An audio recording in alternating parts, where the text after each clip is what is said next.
वंदे मातरम, जय भारत। भाई राजीव दीक्षित अमर रहे। आज आपको मैं अपने जीवन के दूसरे शिष्य से मिलवाना चाहता हूँ। हमने एक संकल्प लिया था कि वो व्यक्ति जो 2 एकड़ भूमि में बरगद पीपल लगाएगा वो व्यक्ति हमारा शिष्य होगा। और इस कार्य को सबसे पहले हरफुल जी ने पूरा किया, और दूसरा ये कार्य करने का गौरव हासिल जो हो रहा है ये शंभू राम जी को हो रहा है। और ये हमारे यहाँ कैंसर रोगी थे। मेदांता और टाटा मेमोरियल हॉस्पिटल ने इनकी रोबोटिक सर्जरी बोला था और 50 लाख रुपए लेके ये घूम रहे थे उस सर्जरी के लिए। और इन्होंने इतना भी सोचा था कि 10 लाख रुपए अगर वो सर्जरी सफल होगी, मैं ठीक हो गया तो हॉस्पिटल को दूंगा। गुरुकुल में आए और जो कहीं संभव नहीं होता वो परमात्मा की कृपा से, गौ माता की कृपा से, प्रकृति माँ की कृपा से होता है। और मात्र 3 माह में इनकी सारी रिपोर्टें नेगेटिव हुई। और बारी थी अब गुरु दक्षिणा की, क्योंकि गुरुकुल की दवा कितने रुपए लगे आपके 3 माह में? 16 हज़ार करीब। 16,000 रुपये किराया वगैरह जोड़ दें तो 20,000 रुपये, तो सीधा सीधा इनकी 60 लाख रुपए की बचत हुई। और हमने गुरु दक्षिणा में इनसे अपनी 2 एकड़ भूमि में बरगद पीपल का लगाना और 7,000 पौधे बड़ पीपल के प्रति वर्ष लगाना। अब बात आती है कि 2 एकड़ भूमि यानी कि 5-6 लाख रुपए में मध्य प्रदेश में 3 लाख रुपए एकड़ में अच्छी से अच्छी भूमि इस समय उपलब्ध है, तो वहाँ ये पेड़ लगाएंगे, 6 लाख रुपए लगेंगे। और अगर 7,000 पेड़ 2 फीट का पेड़ लेते हैं तो मात्र 2,10,000 रुपए का खर्च इनका होगा। और बड़ा पेड़ लेंगे 10-12 फीट का तो 100 रुपए का लगभग पीपल आ जाता है। तो हर साल ये प्रकृति माँ के लिए 7,000 बड़ पीपल लगाएंगे और लगभग 5-6 लाख रुपए ये खर्च करेंगे। अब इससे समाज को क्या मिलना है? ये दुनिया के सबसे बड़े दानी होंगे, धीरू भाई अंबानी और अडानी से भी बड़े पूंजीपति होंगे, क्योंकि एक बरगद का पेड़ 2 करोड़ रुपए की ऑक्सीजन देगा।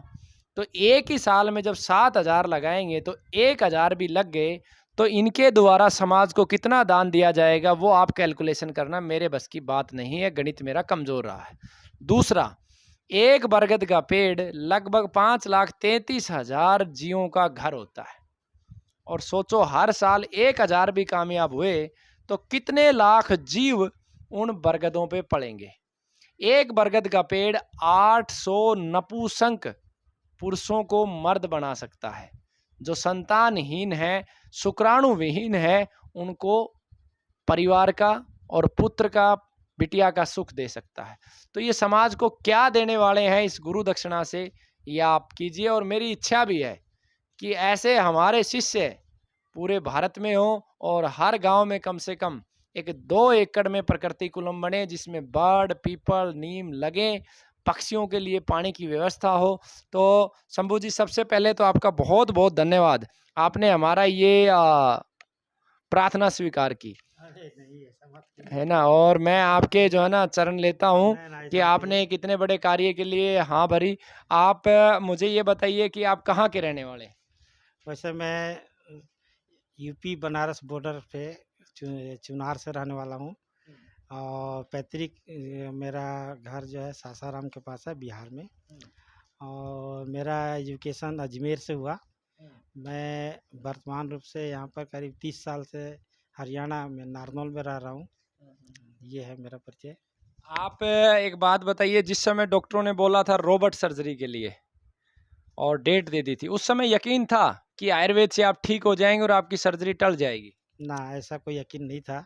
हम तो ये सोच के चले थे कि आयुर्वेद की दवा मुझे करना है और अगर ठीक नहीं होगा तो मेरा नुकसान भी नहीं करेगा, नहीं करेगा, ऐसा सोच के हम चले थे। अभी आपका क्या मुख्य व्यापार है? हम तो व्यापार हमारा माइनिंग से संबंधी है। अपना 4 स्टेटों में अपना एक्सप्लोसिव का है और माइनिंग से संबंधी माइंस ऑपरेशन का काम होता है। इतना मैं आपको कहता हूँ मेरे जीवन के अनुभव से, जो आपने बड़ पीपल का कार्य किया है इससे आपके धन में कभी अभाव नहीं आएगा, ये मेरा वचन है। अगर आपने ईमानदारी से इसे निभा दिया तो आपका धन संपदा निरंतर बढ़ेगी। मेरे जीवन का अनुभव है। मैंने मात्र 2000 रुपये की नौकरी से शुरू किया था और ये बाबा जयराम दास जी के मंदिर के पास 100 बरगद है। मैं हर रविवार उसमें खोदी मारता था, पेड़ लगाता था और मैंने आज से लगभग 7 वर्ष पहले 1 घंटे के 14,000 रुपये मेरी कंसल्टेंसी फीस रही थी और आज भी मेरा लगभग 2.5 लाख रुपए वेतन है। ये इसकी सेवा का ही परिणाम है और ये गुरुकुल और ये सारी व्यवस्थाएं सिर्फ बरगद की सेवा का है। तो आप वचन देते हैं इसको निभाने का प्रयास करेंगे? हम संकल्प लेते हैं, जहाँ पर भी गुरुजी उस पेड़ को सुरक्षित लगाने का स्थान देंगे, हम वहाँ पर 7,000 पेड़ लगवाने का संकल्प लेते हैं। और 2 एकड़ भूमि का?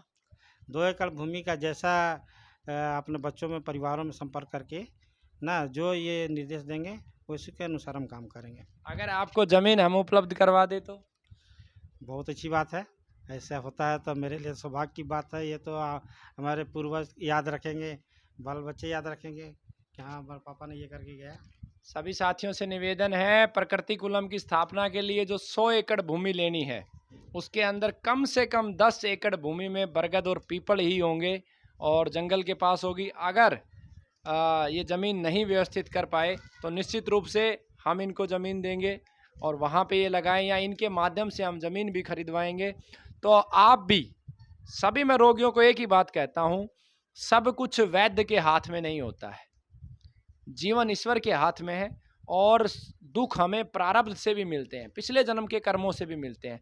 जो भी रोगी इस बात को सुन रहे हैं, कैंसर के रोगी विशेष रूप से एक संकल्प ले लें कि मेरा जीवन जितना बचा है परमार्थ, प्रकृति और परमात्मा के कार्य के लिए। जितना समय है बड़ पीपल में पानी डालें, नए बड़ पीपल लगाएं, नीम लगाएं, कचनार लगाएं, तुलसियों के पास रहें, गौ माता की सेवा करें और पक्षियों के लिए दाना डालें, पानी डालें। मैं 100% कह सकता हूँ, दुनिया में ऐसा कोई कार्य नहीं है जो असंभव है और बहुत जल्द प्रकृति कुलम के माध्यम से एक ऐसा कैंसर का रिसर्च इंस्टीट्यूट हम समाज को देंगे जो प्रारब्ध की बीमारियों को भी खत्म करेगा। वंदे मातरम, जय भारत। आपका एक नंबर और बता दें। 90-346 02331 और मेरा दूसरा नंबर है 95-724 11-356। इनका रोगी नंबर गुरुकुल में 15-067 है। बहुत सारे लोगों को शंका होती है कि ये सही है या गलत है। जब आपको ये फाइल देखनी हो तो 15-067 बोलिएगा ताकि दिखाने में आसानी हो। रविवार को नहीं दिखा पाएंगे, अन्य किसी दिन दिखा पाएंगे। रविवार को मेरे पूरे कार्यकर्ता व्यस्त होते हैं। वंदे मातरम, जय भारत। भाई राजीव दीक्षित अमर रहे।